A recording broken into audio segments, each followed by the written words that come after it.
कहना था, खान साहब माशाल्लाह बहुत हौसले में है, हिम्मत में है, और जो विक्टिमाइजेशन हो रही है इसके बावजूद वो पूरी तरह से अपनी कौम की खिदमत के लिए तैयार और हाजिर है। और बड़ी हिम्मत से ये जो झूठे मुकदमात, बेबुनियाद मुकदमात उनके खिलाफ जो बनाए गए हैं, उनमें जिस अंदाज के ट्रायल हो रहे हैं, इन सब बातों के बावजूद वो बहुत हौसले से हर चीज़ को फेस कर रहे हैं, इस कौम के लिए, इस कौम की बेहतरी के लिए, इसके मुस्तकबिल के लिए। और उनका मैसेज भी ये है कि कौम 8 तारीख को निकले, तमाम तर जो रुकावटें हैं जो डाली जा रही हैं, जिस तरह हमारे वर्कर्स को उठाया जा रहा है, जिस तरह हमारे उम्मीदवारान को इलेक्शन कैंपेन नहीं करने दी जा रही, जिस तरह उन्हें धमकाया जा रहा है, जिस तरह पोलिंग एजेंट्स को गायब करने की कोशिशें हो रही हैं, खान साहब का पैगाम है कि आप तमाम तर मुश्किलात के बावजूद आप हौसले से इलेक्शन लड़ें।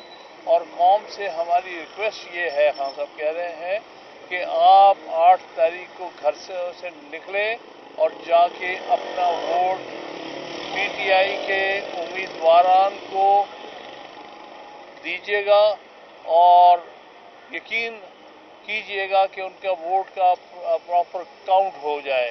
ये ना हो कि बाद में जो है के लिए मैसेज है इमरान खान साहब का कि आप भरपूर हिस्सा लें।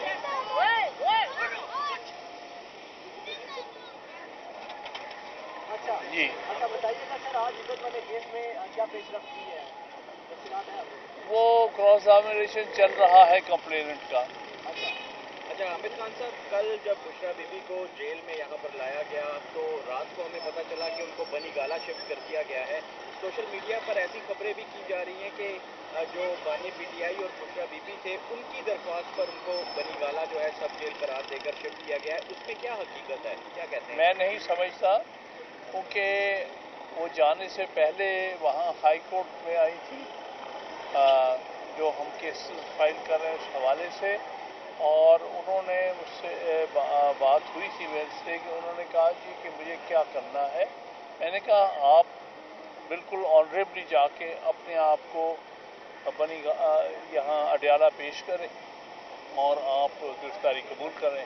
और उन्होंने इसी तरह बहौसला सीधे वो बनी गाला की तरफ गई तक नहीं, वो इस्लामाबाद हाई कोर्ट की बिल्डिंग के बाद सीधे यहाँ आई हैं और अपनी गिरफ्तारी पेश कर दी, एक बड़े ऑनरेबल तरीके से, बाइज्जत तरीके से।